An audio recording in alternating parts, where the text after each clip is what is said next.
अस्सलामुअलैकुम। Straight talk में खुश आमदीद। आपके साथ मैं हूँ आयशा बख्श। ये मामला महज एक हड़ताल या एक मुलाकात का नहीं बल्कि सियासत के उस मरहले की अक्कासी करता है जहाँ एहतजाज, मुफाहिमत, खामोशी और पसे पर्दा राबते एक दूसरे में गटमट हो चुके हैं। इन्हीं खबरों और रिपोर्ट्स की बुनियाद पर अगर तस्वीर को सवालिया अंदाज में देखा जाए तो कुछ बुनियादी सवाल खुद ब खुद उभर कर सामने आते हैं। क्या पाकिस्तान तहरीक इंसाफ की एहतजाजी हिकमत अमली में तब्दीली नाकामी का एतराफ़ है या फिर नया सियासी तजर्बा? यूँ महसूस होता है कि तब्दीली अवामी जोश के बजाय नाकाम एहतजाज के बाद एक मजबूरी के तौर पर इख्तियार की गई। पाकिस्तान तहरीक इंसाफ का जल्द से जुलूसों से शटर डाउन और पहिया जाम की सियासत की तरफ आना बज़ाहिर एक बड़ी स्ट्रेटेजिक तब्दीली दिखाई देती है, मगर ज़मीनी हक़ाइक़ इस तब्दीली की कामयाबी की गवाही नहीं देते। कराची, इस्लामाबाद और लाहौर समेत पंजाब के बड़े शहरों में मामूलाते ज़िंदगी का जारी रहना, नौजवानों का बसंत मनाना और बाज़ारों का खुला रहना इस बात का सबूत है कि हड़ताल की कॉल वो सियासी दबाव पैदा नहीं कर सकी जिसकी उम्मीद की जा रही थी। क्या PTI के अंदर एहतजाज और मुफाहिमत की दो मुतजाद लाइनें या बयानिए मतवाजी चल रहे हैं?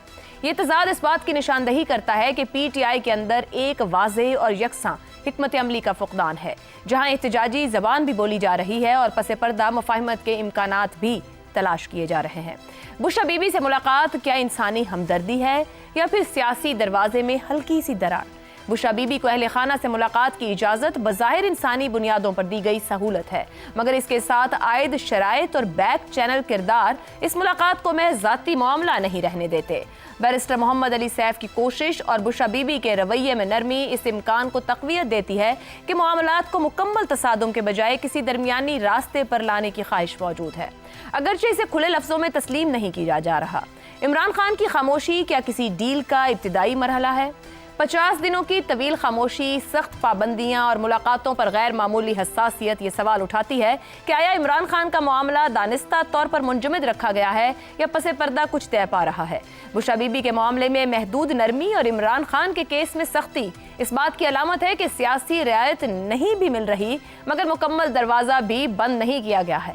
यूँ मजमूई तौर पर यह सूरत हाल एक ऐसी सियासत की तस्वीर पेश करती है जहाँ एहतजाज कमज़ोर, बयानिए मुतज़ाद और खामोशी मुज़ाकरात के इम्कानात की सूरत में मौजूद हैं मगर किसी हतमी नतीजे के बगैर। इसी पूरी सूरत हाल पर गुफ्तगू रखेंगे। हमारे साथ हैं हसन निसार, शहजाद चौधरी, रज़ा रूमी और ज़ैगम खान साहिब। प्रोग्राम का सवाल आप सभी के लिए। जेल से बैठकर सियासत करने वाले इमरान खान, 50 दिन की खामोशी क्या मुफाहिमत का आगाज है? ज़ैगम साहब, ये फरमाइएगा कि ये जो ये खामोशी है, बार बार कोई मुलाकात होती थी, वकील आते थे या रिश्तेदार आते थे, ट्विटर ज़रूर बोलता था, सोशल मीडिया से ज़रूर आवाज़ें आती थीं, ये जो, और वैसे भी कहा जाता है सियासतदानों की खामोशी माने खेज़ ही साबित होती है अगर हम तारीख देखें। क्या किसी डील की कीमत पर तो नहीं इस वक्त सब कुछ हो रहा, या आप समझते हैं कि ऐसा कुछ नहीं है? इमरान खान तो शायद खामोश नहीं है, उनके आगे माइक जो है वही नहीं रखा हुआ, कोई ऐसा राब्ता ही नहीं है जिसके ज़रिए से वो बोल सकें, और इसीलिए कोई राब्ता नहीं है क्योंकि उनको सियासी बात करने की अब इजाज़त नहीं है। वो रेड लाइन बन चुकी है और इसी रेड लाइन की वजह से 50 दिन से ज़्यादा हो गए उनका राब्ता नहीं है। 3 माह से बुशरा बीबी के साथ भी किसी की मुलाकात नहीं हुई थी। अब इंसानी बुनियादों पर सख्त शराइत के साथ कि वो कोई सियासी बात नहीं करेंगी, उनको मिलने की इजाज़त दी गई है। यानी एक खिड़की खोली गई है, दरवाज़ा नहीं, एक खिड़की खोली गई है, और खिड़की खोली गई है टेस्ट करने के लिए। वो एविएशन में, हवाबाजी में, एयर मार्शल साहब तो बहुत बेहतर जानते हैं, पुराने ज़माने में गुब्बारा उड़ाया जाता था। वो गुब्बारा ऊपर जाता था तो पता चलता था कि हवा किधर की चल रही है, तेज़ चल रही है या हल्की चल रही है, तो उसके बाद जहाज़ को उड़ाते थे। उसको कहते हैं बैलून टेस्टिंग, गुब्बारा टेस्ट करना। तो अभी तो सिर्फ गुब्बारा उड़ा के देखा गया है कि जो PTI की हवा है वो मगरिब को चल रही है या मशरिक़ को चल रही है या रुकी हुई है, और उनके क्या इरादे हैं।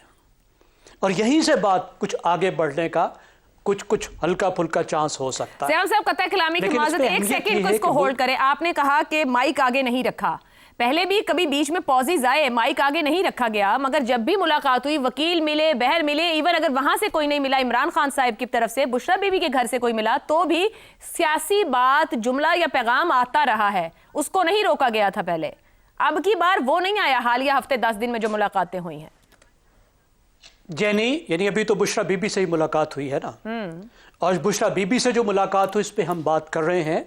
और बुशरा बीबी से मुलाकात इसलिए अहम है कि बुशरा बीबी जो है वो मुर्शिद की मुर्शिद हैं और उनका रवैया बहुत अहम है। उन्होंने इस रेड लाइन का एहतराम किया है, इस रेड लाइन को नहीं तोड़ा। उन्होंने कोई सियासी बात अपनी मुलाकात में नहीं की। इस लिहाज से आप कह सकती हैं कि ये बात बहुत ही सिग्निफिकेंट है कि बुशरा बीबी से मुलाकात हुई और बुशरा बीबी से कोई बात नहीं की। और जाहिर है ये जो मुलाकात हुई है इसके पीछे भी जो बैक चैनल्स हैं ना, ऐसे अचानक से तो नहीं हो गई। अब हमें बताया जा रहा है कि इसके पीछे जो बैक चैनल है वो बैरिस्टर सैफ है। अब बैरिस्टर सैफ के हवाले से देखें तो आपको ये वाज़े मालूम होता है कि जो बुजुर्गवार हैं अगर वो एंगेजमेंट भी करना चाह रहे हैं तो फिर वो अपने बाजों के ज़रिए ही करना चाह रहे हैं, उन लोगों के ज़रिए करना चाह रहे हैं जिन पर उन्हें एतमाद है। अब क्या यहाँ से बात इमरान खान के लिए किसी रियायत की तरफ भी जाएगी? मेरे ख्याल में अभी वो बहुत दूर बात है, उसका कोई अभी हमें आसार नज़र नहीं आए। अभी ग्राउंड टेस्ट हो रहा है, बैलून टेस्टिंग हो रही है, किधर को बात जाती है। अगर इस वक्त तक की आप बात को देखें तो इसको जिसको कहते हैं क्लासिकल कंटेनमेंट स्ट्रेटजी, कि पीटीआई को अपनी जगह पे रखने की जो एक स्ट्रेटजी हो सकती थी वो आपको नजर आ रही है कि आपको इंतहाई महदूद कंट्रोल्ड जाती रियायत नजर आ रही है। सियासी तौर पर किसी तरह से भी इजाजत नहीं दी जा रही पीटीआई को कि वो जोर पकड़े और वो किसी तरह के मुजाहरे करे, किसी तरह की डिस्टर्बेंस करे, उसके ऊपर प्रेशर बरकरार रखा जा रहा है। तो अगले 6 महीने में तो भूल जाएं कि कोई बहुत बड़ी रियायत होगी, कोई बहुत बड़ी तब्दीली आएगी। अगर 6 महीने में जो ये टेस्टिंग होती है वो ठीक जाती है तो फिर उसके बाद हम तवक्को कर सकते हैं कि आहिस्ता आहिस्ता बर्फ पिघलना शुरू होगी। दुरुस्त हो गया। शहजाद साहब, जल्द से जुलूसों की सियासत से शटर डाउन की तरफ सफर किया है पाकिस्तान तहरीक इंसाफ ने। क्या कहा जाए कि अवामी ताकत के सुकड़ने का इतराफ है या सियासी हिकमत अमली में तब्दीली की गई है जरूरत के तहत? नहीं, मेरा ख्याल है कि जो लीडरशिप अभी जो कि पार्लियामेंट में आई है और जिनको की जिम्मेदारी दी गई है, मेरा ख्याल है उनका सहन ज्यादा सियासी है, इंतशारी कम है। एक तो ये तब्दीली नजर आती है और मेरे ख्याल में ये सोच उस तरीके से ज्यादा गालिब नजर आती है। तरीके अपने जो है तहफ़्फ़ुज़ आईन पाकिस्तान, इनका भी एक असर है उसके अंदर। और गो कि वो बात सब आइन और उसकी बात करते हैं, आज़ादियों की बात करते हैं, लेकिन एक दायरे में रह के बात करना चाहते हैं। तो मेरा ख्याल है ये जो मजमूई असर है उसका एक शाखसाना या उसका एक असर हम देखते हैं जो 8 फरवरी को नजर आया। दूसरी बात जाहिर है कि सिर्फ पीटीआई की बात नहीं है ये, जिस तरीके से पंजाब की गवर्नमेंट या बसंत का जो मामला था, क्योंकि जोर तो यहीं से पकड़ना था ना, तहरीक ने अगर तहरीक पकड़ती तो वो बसंत की वजह से, या जो मामला जिस तरीके से जो काउंटर स्ट्रेटजी खेली पीएमएलएन ने वो भी कामयाब रही। लोगों के लिए सियासत भी अहम है, लेकिन जाहिर है कि उनका अपना जो अपने लम्हात हैं और अपना एक जो तहजीब है उसके अंदर अगर कोई आती है, ऐसे ही है जैसे क्रिकेट का मैच होता है, सियासत कहाँ से कहाँ पहुंच चुकी होती है। पाकिस्तान इंडिया का मैच हो जाए तो सब लोग एक ही काम कर रहे होते हैं क्रिकेट में। तो ये उस किस्म के मामले हैं, इसलिए उसको जज करना किसी एक चीज से दूसरी चीज के साथ मेरे हाल में मुनासिब नहीं है। एक वक्त था जो कि गुजर गया और पीटीआई ने 8 फरवरी को बहुत ज्यादा जोर मेरे ख्याल में नहीं लगाने की कोशिश की। उनने देखा कि वो काउंटर हो गया बड़े अच्छे तरीके से। सवाल ये पैदा होता है कि इमरान खान, अगर उसमें कोई मुफाहमत की बात हो रही है तो इमरान खान को इससे क्या मिलेगा? क्या उसको डॉक्टरों की पास अपनी एक्सेस मिल जाएगी? वो तो वैसे भी जेल मैनुअल के तहत मिलनी चाहिए, क्योंकि अदरवाइज आपने कहीं ना कहीं पे तो थोड़ी ढील देनी है, तो डॉक्टरों की शक्ल में ढील मिल जाएगी। क्या वो इससे अपने असूलों से हट जाएगा? क्या उसके असूल हैं? क्या वो असूल हमसे एग्री करें या ना करें, जो सियासत वो लेके चला है। तीसरी बात, मिसाल के तौर पे इसका एक एक्सट्रीम सोच लें कि वो उसको किसी ना किसी की तरह की रिहाई मिलती है, उसे कहा जाता है तुम बनी गाला शिफ्ट हो जाओ, सब जेल करार दे के जेल से सब जेल में ले गए, वहां बिठा दिया। अब एक और चीज स्टार्ट होगी और ये एक बहुत बड़ा सवाल होगा। मिसाल के तौर पे अगर बसंत ने बाजी पलट दी है तो क्या इस वक्त इतनी कॉन्फिडेंस आ गया है एक निजाम के अंदर कि वो इमरान खान को कहे कि इसको बनी गाला वापस भेज दो, वहां सब जेल करा दो? ये कॉन्फिडेंस आ गया या नहीं आया? और अगर नहीं तो फिर बसंत की हैसियत एक टेम्पररी किस्म की है। अभी तक वो एश्योरेंस नहीं आई कि वाकई क्या ऐसा हो सकता है या नहीं हो सकता। दूसरी बात, जब इमरान खान बनी गाला जाता है, अगर जाता है तो, अगर चला जाता है वहां पे सब जेल के अंदर, तो फिर जो अवाम है इनका रिएक्शन क्या होगा? यानी आज तक तो आपने देखा कि लीडर जो है वो लीड करते हैं। क्या कहीं ऐसा तो वक्त नहीं आ गया पाकिस्तान में चुपके चुपके से हमें पता भी नहीं चला कि जो अवाम है, जो वोटर है, वो लीडर को मजबूर कर रहा है कि अब कुछ उठो और कुछ करो। यानी ये उल्टा हिसाब हो गया, यानी अवाम का प्रेशर ऐसे बिल्डअप हो गया। वो किस शक्ल में आ सकता है ये किसी को कुछ नहीं पता। वो कहाँ पे, इमरान खान जेल में एक चीज है और इमरान खान जेल से बाहर एक और मजमून है। मेरे ख्याल में आज के निज़ाम जो है, या आज को जो हुकूमत है, वो इस चीज से बहुत इसके ऊपर ज्यादा सोच रही होगी कि इमरान खान इनसाइड सेफ है या आउटसाइड सेफ है, या आउटसाइड कितना बड़ा खतरा है।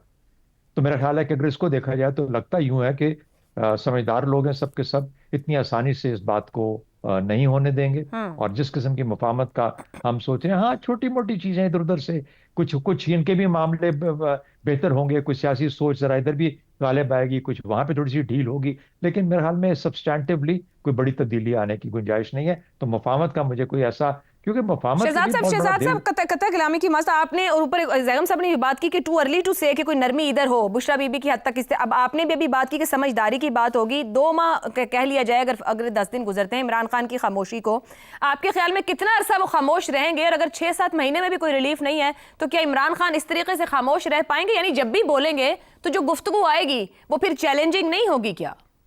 बहुत अच्छा सवाल आपका। देखिए, इससे एक तो जो मैं भूल गया था, सोशल मीडिया के ऊपर जो अवसर है, यानी ये सारे जो जिस किस्म का एक नेगेटिविटी आती है सियासत के अंदर, जो एक रिएक्शन आता था, वो एक सोशल मीडिया की बुनियाद पे आता था ना। सोशल मीडिया का जब काट दिया गया रास्ता इमरान खान के साथ, चाहे उनकी मुलाकातों के अंदर पाबंदी आ गई, अलीमा खान का जाना बंद हो गया, तो आप ये समझ सकते हैं कि अलीमा खान, इमरान खान और सोशल मीडिया किसी ना किसी तरीके से आपस में जुड़े हुए हैं। जब आपने इसको काटा तो सोशल मीडिया खामोश हो गया। एक बात तो ये होगी। दूसरी बात, आपने जो सवाल पूछा, देखिए यही एक इमरान खान की, मैं ना सियासी लीडर की बात करूंगा ना किसी और, एक फर्द का इम्तिहान है कि वो कितनी जल्दी फ्रस्ट्रेट होके अपने आप को किसी नहीं आसान सौदे के, चीप सौदे के ऊपर अपने आप को डील कर लेता है, एक चीप डील कर लेता है, या वो अपने तौर पे खड़ा रहेगा और कहेगा नहीं, मैं अपने हकूक के लिए, अपनी आवाज के लिए खड़ा रहूंगा। ये देखना है, अभी उसका इम्तिहान है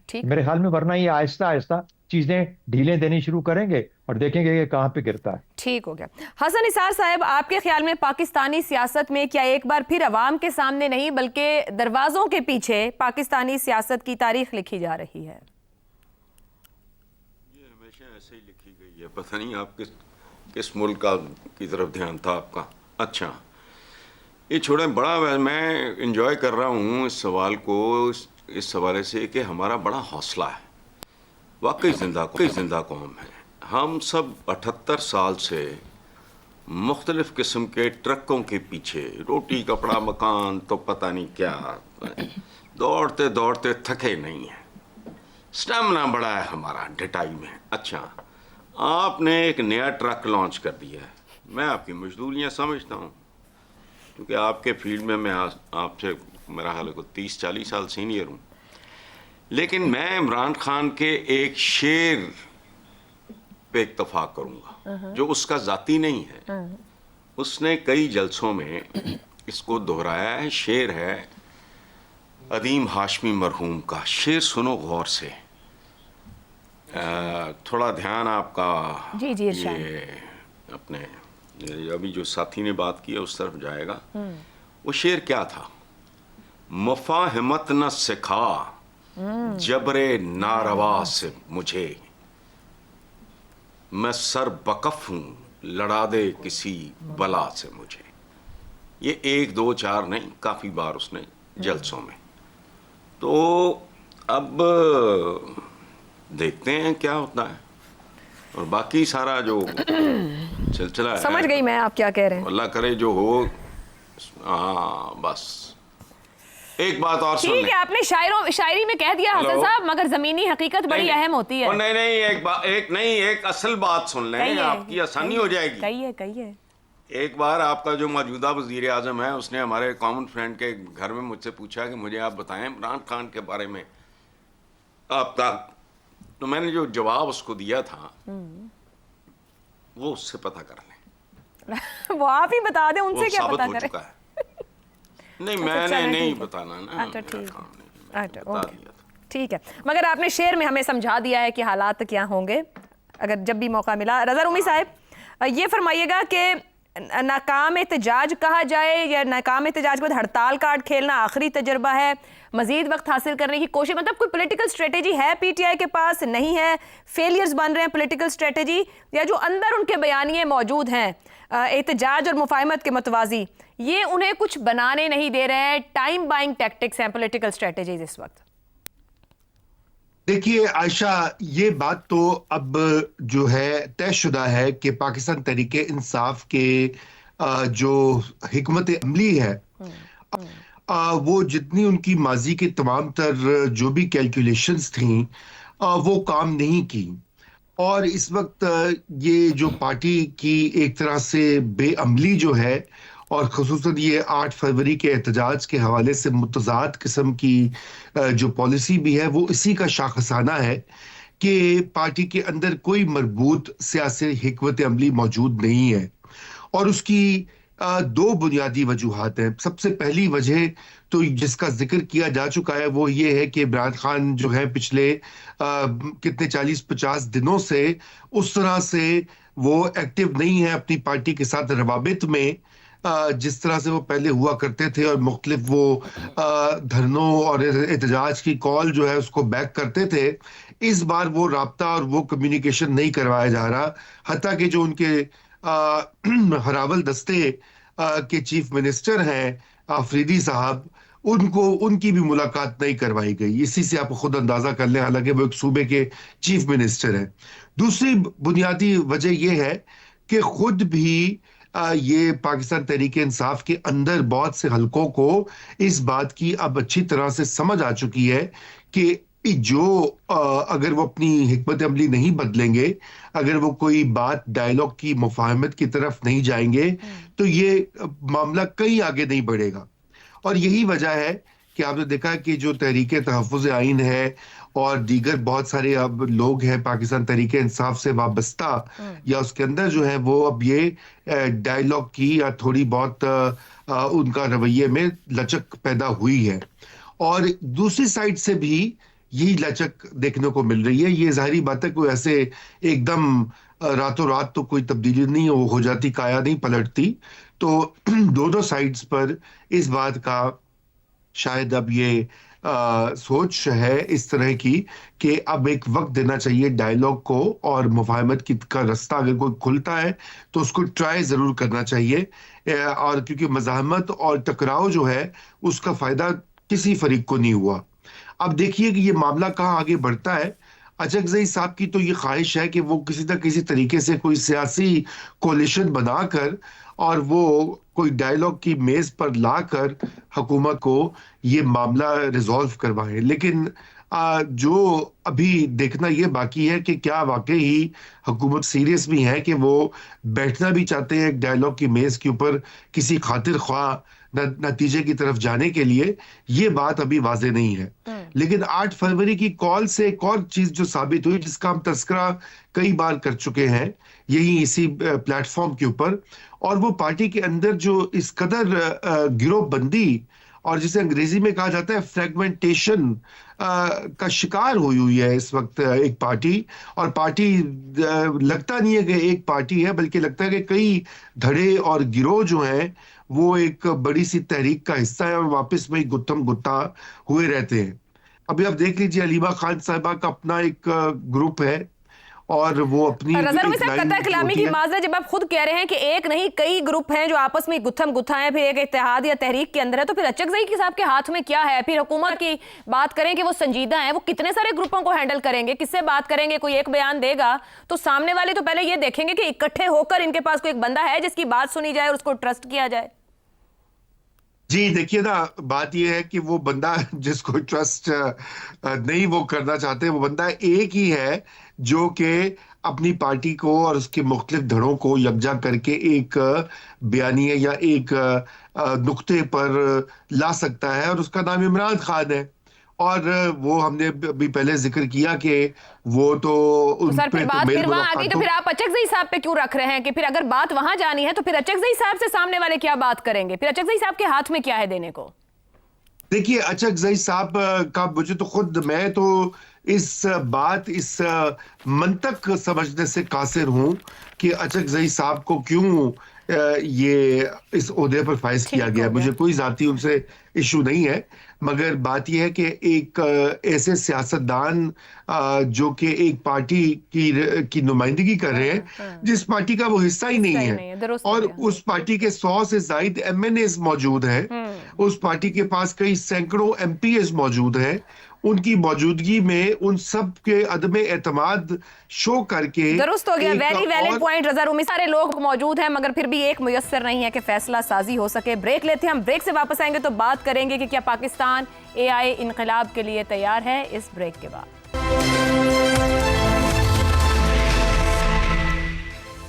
प्रोग्राम में एक बार फिर खुशामदीद। मसनूई जहानत यानी आर्टिफिशियल इंटेलिजेंस अब मुस्तकबिल की बात नहीं बल्कि हाल की मईशत, गवर्नेंस, तालीम, सेहत और सिक्योरिटी का बुनियादी सतून बनती जा रही है। दुनिया के बड़े ममालिक तेजी से इस दौड़ में आगे बढ़ रहे हैं। ऐसे में पाकिस्तान ने भी ऐलान किया है कि वो आलमी सतह पर एआई के मैदान में कदम रखने के लिए तैयार है। इंडस एआई वीक से खिताब करते हुए वजीर आजम शहबाज शरीफ का कहना है कि ये प्रोग्राम न सिर्फ मुल्क के टेक्नोलॉजिकल मंजरनामे को बदल देगा बल्कि आलमी सतह पर पाकिस्तान को एक मजबूत पार्टनर के तौर पर सामने लाएगा। पाकिस्तान 2030 तक मसनूई जहानत पर $1 अरब खर्च करके आलमी बरादरी में अपनी जगह बनाएगा। वजीर आजम के मुताबिक 24 करोड़ आबादी में 60% नौजवान हैं। उनको जदीद इल्म और महारतों से आरास्ता करना वक्त की अहम तरीन जरूरत है। लेकिन सवाल यह है कि क्या हम सिर्फ ऐलानात की हद तक तैयार हैं या अमली तौर पर भी। काबीना की जानिब से 6 माह कबल कौमी एआई पॉलिसी की मंजूरी दी गई थी मगर उस पर अमल दरामद की रफ्तार इंतहाई सुस्त है। मुजव्विज़ा एआई काउंसिल अभी तक फाल नहीं हो सकी। पॉलिसी में 6 बड़े पिलर्स जिनमें आगाही, एआई इकोसिस्टम, महफूज इस्तेमाल, शोबा जाती तब्दीली, इंफ्रास्ट्रक्चर और आलमी शराकत दारी जैसे बड़े अहदाफ तो रख दिए गए मगर ज़मीनी हकीकत यह है कि पेशरफ्त ज़्यादातर तकरीबात और ऐलानात तक महदूद दिखाई देती है। सूबों की जानिब से वाज़ेह पेशरफ्त सामने नहीं आ सकी जबकि डेटा प्रोटेक्शन, अखलाकी इस्तेमाल और इदारा जाती तैयारी जैसे अहम मामलात फौरी तवज्जो मांग रहे हैं। ऐसे में असल इम्तिहान ये नहीं है कि हमारे पास एआई पॉलिसी मौजूद है, असल इम्तिहान ये है कि क्या हम इस पॉलिसी पर अमल कर पाएंगे, क्या हम ब्यूरोक्रेटिक स्ट्रक्चर से निकलकर माहिरीन, टेक कम्युनिटी और सूबों को एक पेज पर ला सकेंगे, क्या डाटा के तहफ़्फ़ुज़, अखलाकी हुदूद और शफाफ निगरानी के बगैर हम महफूज डिजिटल मुस्तकबिल की बात भी कर सकते हैं। और सबसे बढ़कर क्या पाकिस्तान विश्व के बढ़कर डिसिप्लिन, रफ्तार और मुस्तकिल मिजाजी के साथ इस इनकलाब का हिस्सा बन पाएगा या एक बार फिर हम ऐलान करेंगे और दुनिया अमल करके आगे निकल जाएगी। इसी पर पैनल के लिए सवाल रखे गए। इंडस एआई वीक मुल्क के टेक्नोलॉजिकल मंजरनामे को बदल देगा। वजीर आजम, कौमी एआई पॉलिसी 6 माह कबल मंजूर हुई मगर ताहाल गैर फाल। क्या वाकई पाकिस्तान एआई इनकलाब के लिए तैयार है? शहजाद साहब, ये काबीना ने जुलाई 25 में एआई पॉलिसी की मंजूरी दी थी, एआई काउंसिल बनाने की मंजूरी थी, 6 बड़े पिलर्स पे काम होना था, फ्रेमवर्क की मंजूरी थी। अब तक पेशरफ्त नहीं है, पेपर वर्क की तक की बात है। ये हम इसी तरह से एआई इनकलाब या फिर हम दुनिया के बराबर खड़े होंगे? आयशा, ये वो वाला ट्रक है जिसकी बत्ती सबसे बड़ी है और इसके पीछे सारी कौम लग सकती है और लग गई है, लग चुकी है। आप इनमें से जितने लोग इस वक्त हुकूमत में एआई के बारे में बातें करते हैं, इनसे किसी दिन किसी वक्त टीवी पे बुला के या किसी जगह पे आप इनसे ही पूछें कि एआई को डिफाइन करते हैं कि एआई क्या है, इसकी शक्ल क्या है, इसकी शक्ल क्या होगी, ये कैसे तैयार होगा, ये कैसे तैयार होके किस शक्ल में क्या नजर आएगा और इसका इस्तेमाल कैसे होगा। आपको पता है कि अभी डेवॉस में एक बहुत बड़ी, जाहिर है आपको पता है, सालाना वहाँ मीटिंग होती है। वहां पर कोई शायद 2-3 घंटों में मुहित कितने सेशन सिर्फ आर्टिफिशियल इंटेलिजेंस के ऊपर किए गए, जिसकी मुख्तलिफ जोख्तों और मुख्तलिफ तरीकों से कि कहाँ पहुंचे हैं और कहाँ पे जाना है। कोई एक्सपर्ट आप बता दें, होंगे जरूर पाकिस्तान में, मैं ये नहीं कहता कि नहीं है, लेकिन वो आपको इस हुकूमत में नजर नहीं आएंगे, कहीं और बैठे होंगे बेचारे और उनकी कोई बात सुनने के लिए तैयार नहीं होगा। 3-4 चीजों का जिक्र किया आपने। पहली बात, डेटा सेंटर्स का जिक्र हुआ। सबसे पहले बात करते हैं एआई के लिए आपको डेटा सेंटर्स चाहिए। ये लफ्ज हमने सुन लिया। डेटा सेंटर्स होते क्या है, इनमें होता क्या है और ये करते क्या है, ये किसी को शायद मालूम नहीं है। इसके लिए आपकी जो पूरी कौम है उसका डिजिटलाइज होना बहुत जरूरी है। जब तक आपकी हर चीज जो आप लिखें, टाइप करें, सुने, देखें, बात करें, जब तक वो डिजिटलाइज नहीं होगी, आपका मीशत, आपकी हुकूमत, आपके हर उस वक्त तक वो डेटा सेंटर के बराबर आपका मवाद तैयार नहीं होगा। डेटा सेंटर नहीं होगा तो आप जिनको ट्रेन करना चाहते हैं आर्टिफिशियल इंटेलिजेंस के लिए, जिन मशीनों को, वो उनके पास डेटा ही नहीं है, तो तैयार किस पे होंगी? इसलिए पहली बत्ती की तो ये बात होगी। दूसरी बत्ती आ जाइए कि जो जो कौम 5G को आज तक ऑपरेशनलाइज नहीं कर सकी, उसके ऊपर फैसला नहीं कर सकी, उसका इंफ्रास्ट्रक्चर नहीं बना सकी, सबसे बड़ा मसला इंफ्रास्ट्रक्चर का, उस वक्त तक उसको डिजिटाइज होने में भी मुश्किल है ना, वो हो सकती है। और वो क्या आर्टिफिशियल इंटेलिजेंस की बातें करती है अभी तो हम, और इतनी कम तादाद हमारी है जो 4G के ऊपर है कि आप सोच नहीं सकते, यानी इतने सारे यूजर्स के अंदर, तो बहुत सारी लिमिटेशंस है, इंफ्रास्ट्रक्चर ना होने के बराबर है। हम बिल्कुल तैयार नहीं हैं। हम हमेशा कंज्यूमर रहेंगे, ठीक। हम कभी प्रोड्यूसर नहीं बन सकते। हमारा ना वो जहन है, ना वो सोच है, ना वो टेक्नोलॉजी है, ना हम उस सतह पे बैठे हुए हैं जहां पर के दुनिया इस वक्त एआई के ऊपर काम कर रही है। तो इसलिए जहां पर एनर्जी की रिक्वायरमेंट, ये सारी लड़ाई जो इस वक्त ट्रंप कर रहा है, ये पावर हासिल करने के लिए, एनर्जी प्रोड्यूस करने के लिए इतनी बिजली इस्तेमाल होती है, इतनी एनर्जी इस्तेमाल होती है एआई की डेवलपमेंट के लिए, उसके इस्तेमाल के लिए। हमारे पास तो वही कुछ नहीं है जिसके लिए एआई बनाया जा सके। कंज्यूमर हम जरूर होंगे, हमें ये समझ आनी चाहिए कि इसको इस्तेमाल कैसे करना है, ये करता क्या है, और हम बदकिस्मती से हम उसको गार्ड रेल्स जो होती है ना, जो कि हमारे मिजाज के मुताबिक हो, वो भी नहीं कर पाएंगे। दुरुस्त हो गया। रज़ा रूमी साहब 5G की बात कर रहे हैं हम, यहाँ तो 4G नहीं क्रॉस हो पा रहा है। वजीर आज़म मगर ये कहते हैं कि ये इवेंट आलमी सतह पर, एक इवेंट जो हो रहा है मुल्क में, आलमी सतह पर पाकिस्तान को एक मजबूत पार्टनर के तौर पर सामने लाएगा, जबकि हम कंज्यूमर है। शहजाद साहब जो कह रहे हैं आलमी मयार के इवेंट्स हम अच्छे करवा लेते हैं, आलमी मयार की तैयारी भी शायद इवेंट्स के लिए है, क्या ये मुतबादिल हम बन पाएंगे जो बात वजीर आज़म कह रहे हैं, या बहुत ज्यादा कह दिया उन्होंने टू अर्ली? मेरे ख्याल से बहुत कबल अज़ वक्त है जो उन्होंने बात कह दी है, क्योंकि देखिए पाकिस्तान में आप चूंकि आर्टिफिशियल इंटेलिजेंस की बात कर रही हैं, तो यहाँ पर तीन अवामिल जो हैं वो बड़े अहम होते हैं। देखिए पहला तो उसमें जाहिर बात है कि एक एनवायरनमेंट क्या है, पॉलिसी जिसका अभी आपने जिक्र किया। पाकिस्तान का सबसे बड़ा मसला ये है कि यहाँ पे पॉलिसियां तो बहुत सारी बन जाती हैं, बल्कि धड़ाधड़ थोक के हिसाब से बनती हैं। वो फिर उनको किसी न किसी ब्यूरोक्रेट के दफ्तर में वो एक फाइल में रख दिया जाता है, और कभी कभी उसको निकाल कर झाड़ पूंछ कर उसको रेफर किया जाता है। उसके बाद अमल दरामद बिल्कुल नादारद होता है, बिकॉज ये फायर फाइटिंग का एक पूरा कल्चर है सरकार के अंदर भी, चाहे वो मरकज हो या सूबे हो।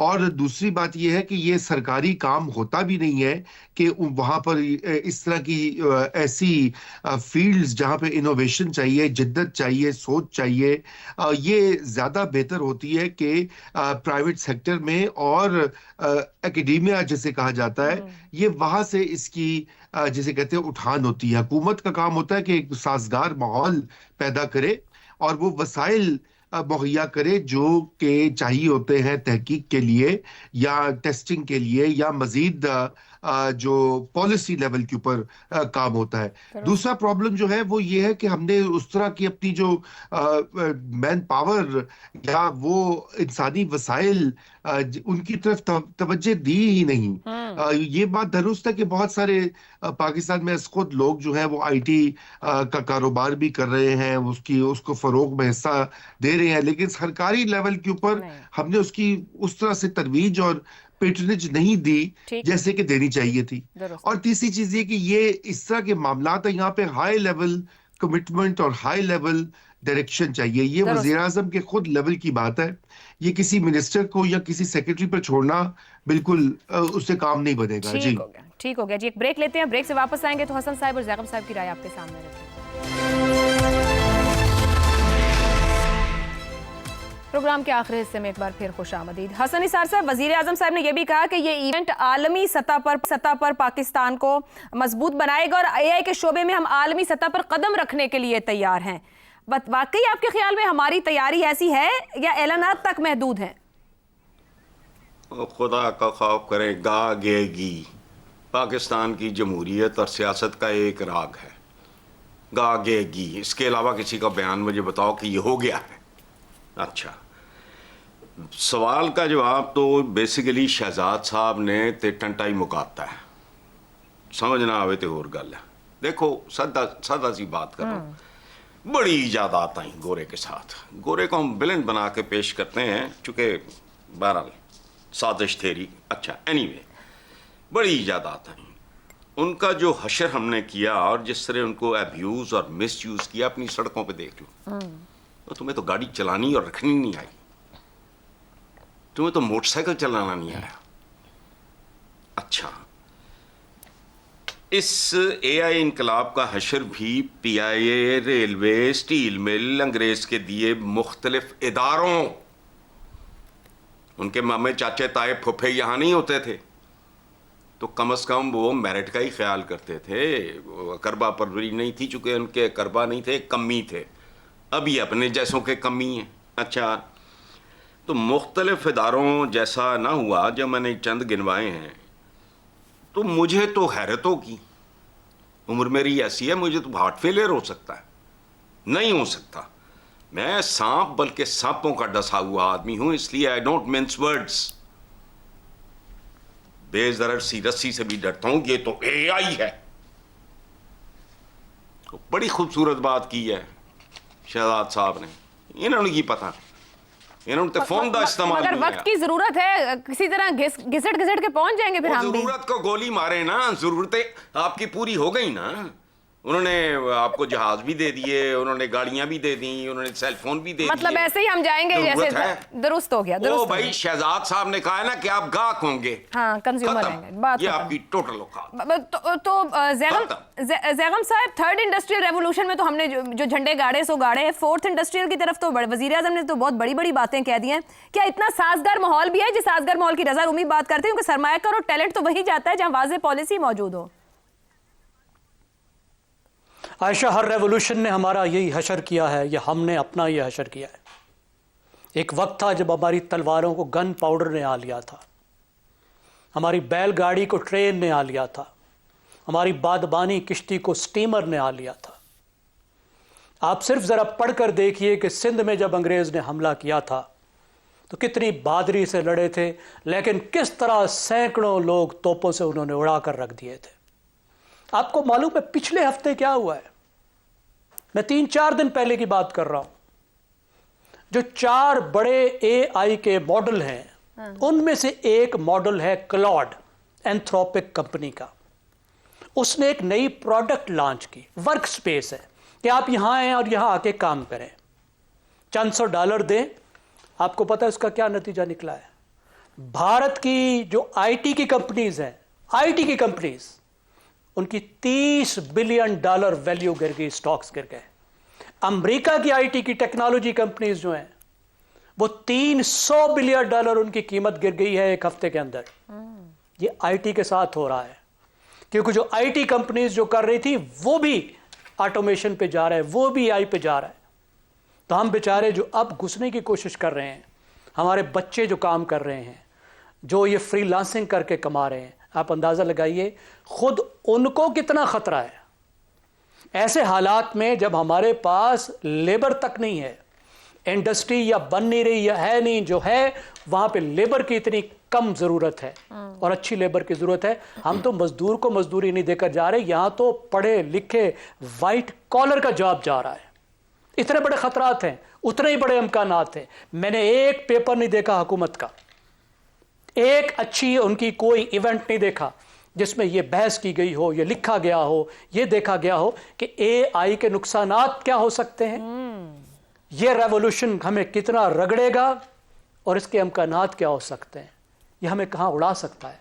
और हालत यह है कि दुनिया में इस वक्त जंग ही एआई की है। जरा अमेरिका और चाइना की जंग पे जरा गौर तो करें। झगड़ा किस बात का है? ये रेयर अर्थ किस काम में आते हैं? ये चिप की, जो चिप का झगड़ा है, जो अमेरिका पाबंदियां लगाता है और चीन फिर जवाबी पाबंदियां लगाता है, वो किस बारे में है? ये जो पूरा एनर्जी का चक्कर है, ये किस बारे में है? यानी एआई, वो कहते हैं कि जो एआई को कौम डोमिनेट करेगी वो दुनिया को डोमिनेट करेगी, और हम तो इस्तेमाल करना नहीं सीखे। यहाँ सरकार की ये हालत है कि वो टाइपराइटर की एज में है, जो बाबू है वो टाइप किसी और से कराता है, वो तो कंप्यूटर एज में नहीं आया। और हमारी जो इंडस्ट्री है वो इतनी लो एंड है कि उसका एआई से कोई लेना देना ही नहीं। तो यहाँ से तो अभी हमने सोचना ही शुरू नहीं किया, अभी सोचना किया, लेकिन इरादे बड़े बांध लिए। आज के लिए प्रोग्राम से इतना ही, इजाजत दीजिए, अल्लाह हाफ़िज़।